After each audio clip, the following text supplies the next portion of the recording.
इन्होंने बहुत अच्छी बात कही है और मैं इसी बात में थोड़ा सा और ऐड ऑन करूंगा कि ये जो आपने कहा ना कि अपने डिसीजन पे स्टिक कैसे रहें, ये कोई अच्छी क्वालिटी नहीं है, क्योंकि टाइम टू टाइम आपको अपने डिसीजंस को चेंज करना होता है। जैसे आपने 4 लोगों से डिस्कस किया, कोई इंसान कुछ पॉजिटिव बोल रहा है, कोई नेगेटिव बोल रहा है, उससे फर्क नहीं पड़ना चाहिए। डिपेंड ये करता है कि वो जो बोल रहा है उसका बेसिस क्या है। क्या वो किसी नॉलेज या एक्सपीरियंस के बेस पे बोल रहा है या ऐसे ही कुछ भी बोल रहा है? ऐसे ही बोल रहा है तो फिर उसकी बात पे ध्यान क्यों दे रहे हो? अगर किसी नॉलेज या एक्सपीरियंस के बेस पे बोल रहा है, फिर चाहे वो पॉजिटिव बोल रहा है चाहे नेगेटिव बोल रहा है, दोनों ही मायने रखता है। उसके बाद में रिसर्च करनी है और फिर रिसर्च करने के बाद में फाइनल डिसीजन अपना खुद का होना चाहिए। अब वो डिसीजन उससे अलग भी हो सकता है जो आपने पहले लिया था, और वो सेम भी हो सकता है।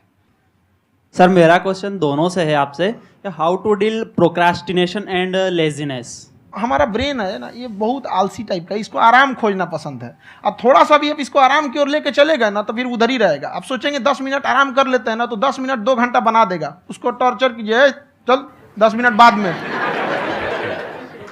उसको आप उस पर हावी में, वो कह रहा है कि हमको आराम चाहिए, आपको हाँ आराम मिलेगा, पहले काम फिर मिलेगा आराम। तो आप उसके हिसाब से मत चल। आपका मन कर रहा है थोड़ा सा देख लेते हैं, कोई नोटिफिकेशन आया, आप कोई काम कर रहे हैं, क्यों पहले काम कर लीजिए, बाद में देखिएगा ना नोटिफिकेशन। आप हावी मत होने दीजिए यहाँ पे। अगर आप 5 मिनट भी थोड़ा सा लूज पड़े ना, थोड़ा सा कमर सीधा कर लेते हैं, 2 घंटा बर्बाद कर दिया आपको। हावी मत होने दीजिएगा उसको अपने ऊपर। प्रोक्रेस्टिनेशन को तोड़ने का एक ही तरीका है, सबसे छोटे लेवल पे ले जा करके उस गोल को तोड़ दो। यानी वो गोल बहुत बड़ा है, उसको ब्रेक डाउन करो, उसके सबसे पहले स्टेप पे आ जाओ कि उसको अचीव करने का सबसे पहला स्टेप क्या है। जैसे गाड़ी चलाना सीखना है, उसको सबसे पहला स्टेप क्या है? अगर घर में कोई नहीं है सिखाने वाला या सिखाने वाली, तो बाहर जा करके जो गाड़ी का ड्राइविंग स्कूल है उधर जा करके पैसे दे दो। अब फंस गए ना, तो फंसा दो अपने आप को। दिमाग ये लगाओ कि अपने आप को कैसे फंसाया जाए। जब हम फंस जाते हैं ना, तो फिर हमको वो काम करना ही पड़ता है। Then there is no looking back. जब तक आप सोच रहे हो तब तक सोच रहे हो, उसको बोलते हैं पैरालिसिस ऑफ एनालिसिस, कि आप सोचते चले जा रहे हो अपने माइंड में, मैं ये करूंगा वो करूंगा वो करूंगा वो करूंगा, और प्रोक्रेस्टिनेट हो रहा है, वो चीज टलती चली जा रही है। तो उसको छोटे से छोटे लेवल पे ब्रेक डाउन करके उसको कर दो, दैट इज नंबर 1। और जैसे ही करना शुरू करते हो, कोशिश करो कि उसको जब तक कि आप सही से नहीं कर लेते हो, उसको छोड़ना नहीं है, तो आपकी लेजीनेस भी खत्म हो जाएगी। कई लोगों को तो हमने देखा है, जो सप्ताह में कुछ भी नहीं करता, वो भी संडे को आराम कर रहा है।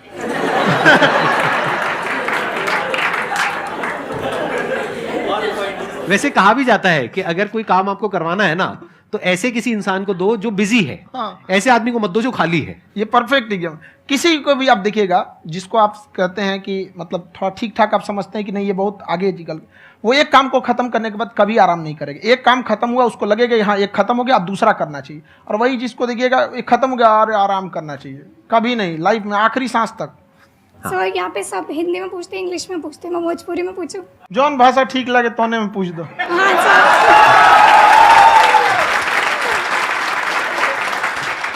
सर ये पूछे के चाहते नहीं कि जैसे हमने के पढ़ाई करे निशान, तो कभी कभी डेली टारगेट्स जो होला वो कंप्लीट ना होला।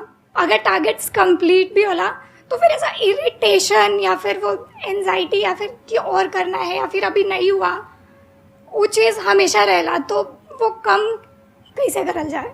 देखिए टारगेट्स को ना हम लोग को एक अपने हिसाब से पहले फिट करना चाहिए। ऐसा नहीं कि दूसरे किसी इंसान को देख के हम टारगेट फिट कर ले। कोई लड़का 8 घंटा पढ़ रहा है, कोई पहली बार अभी पढ़ना ही चालू किया, उसको देख के 8 घंटा पढ़ेगा तो पढ़ाइए छोड़ देगा। तो आप अपनी क्षमता के हिसाब से देखिए कि आप कितना पढ़ सकते हैं। अगर आपने एक घंटे को बना लिया कि हम 1 घंटा पढ़ सकते हैं, अगले 1 हफ्ते तक उसको सस्टेन रखिए। जिम में कैसे करते हैं लोग, पहले दिन उठा लीजिएगा 1 कुंटल तो हार्ट अटैक हो जाएगा। तो वो धीरे धीरे टारगेट सेट कीजिए और अपनी क्षमता को भी देखिए। हर इंसान की क्षमता अलग है। कंगारू को देख के हाथी छलांग मारेगा, पैर तोड़ के बैठ जाएगा।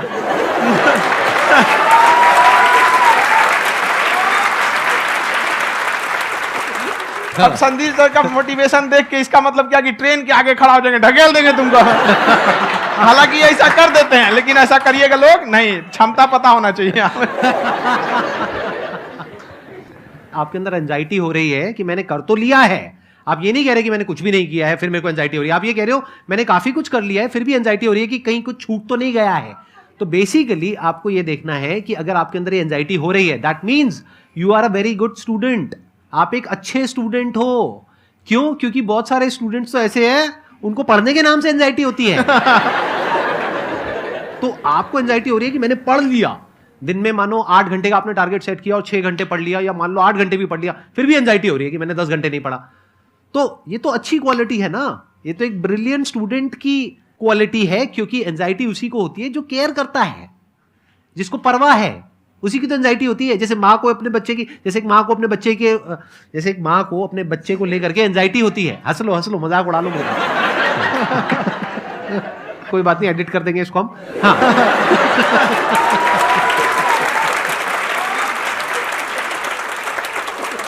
जैसे एक माँ है, उसको अपने बच्चे को लेकर के एंजाइटी होती है, थोड़ी सी भी तबीयत खराब हो जाए उसको एंजाइटी होती है, चाहे बच्चा ठीक भी है, डॉक्टर को नहीं होती है।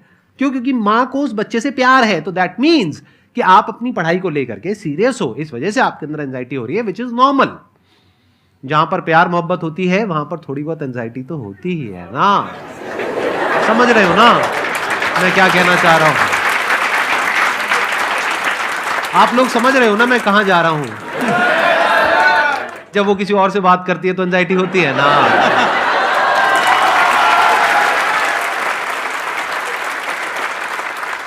सर आपकी स्टोरी हमने सुनी थी, तो एक टाइम आया था जब आप गंगा किनारे जाके बैठ गए थे, उस समय आपको कुछ समझ नहीं आ रहा था, तो उस समय मतलब आपने ये डिसीजन कैसे लिया कि अब आगे नहीं, यहाँ से वापस जाना है?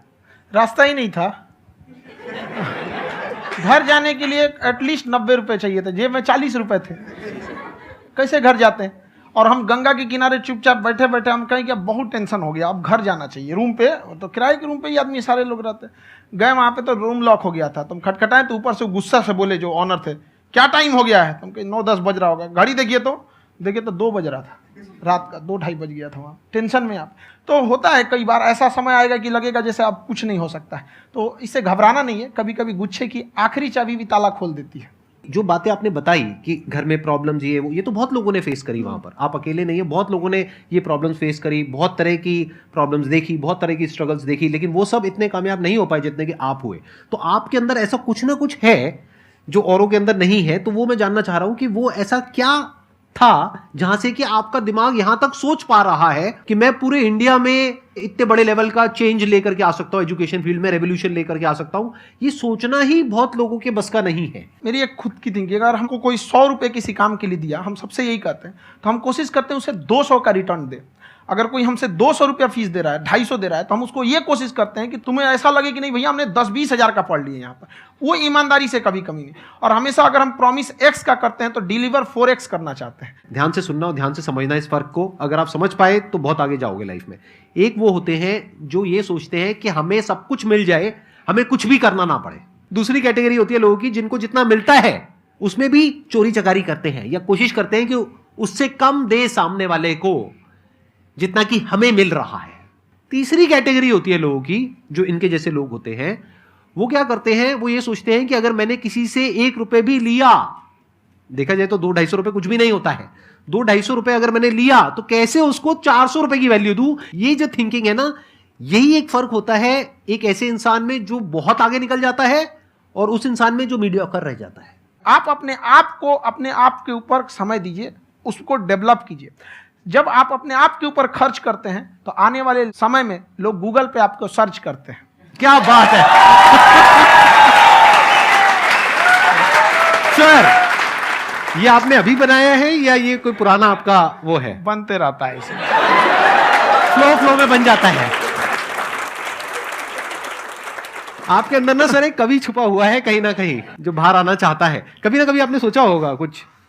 हाँ, कभी कभी देखिए, एक चीज है, संगत का बहुत अच्छा असर पड़ता है। ये चीज को हमेशा, संगति का मतलब लोग हल्के में ले लेते हैं। संगति का मतलब होता है संग संग गति। तो अच्छे लोग के साथ रहेंगे तो संग संग अच्छी गति होती जाएगी, खराब में रहेंगे तो ये भी होता है। बट अपने आप को थोड़ा सोचना चाहिए कि हम केवल जी के मर जाएं इसके लिए नहीं आए हैं। लोग कहते हैं कि सर नाम क्यों नहीं बताते अपना। हमारी एक ही सोच है कि जाने के बाद इस दुनिया से हमको मतलब एक चीज देना चाहते हैं स्टूडेंट्स को, कि वो याद करें कि इस पैसे की भाग दौड़ की दुनिया में हर कोई दोनों हाथ से लूटने में लगा है, खाली हाथ जाने के लिए ये सबको लगा है। तो हर कोई को ये सोचना चाहिए कि था कोई इंसान जो इतने कम फीस में इतनी शिक्षा जो महंगी थी, जो कमाने का रास्ता था, उसको भी एकदम कंपटीशन इतना कर दिया कि अब लोगों को अपनी फीस बढ़ाने में डर लगता है कि अरे यार, लड़का कमेंट करता है कि खान सर इतना ले रहे हैं, आप बहुत बड़ा टीचर हो गए।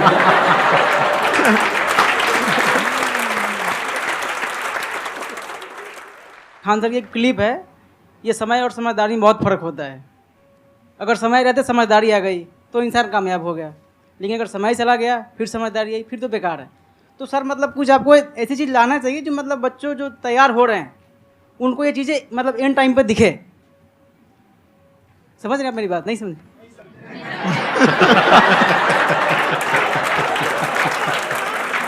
यही होता है सर, सर का मोटिवेशन ज्यादा हो जाता है। जब आप स्ट्रगलिंग फेज में हैं तो कम से कम चीजों को अपने ऊपर खर्च कीजिए, ज्यादा से ज्यादा सीखने में खर्च कीजिए। अगर आपको राजा बनने का शौक है तो गुलाम की तरह मेहनत करना सीखिए, तब राजा बनेंगे।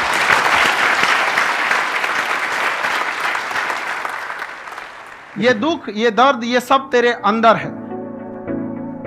तू अपने बनाए इस पिंजड़े से बाहर निकल के देख, तू अपने आप में एक सिकंदर है।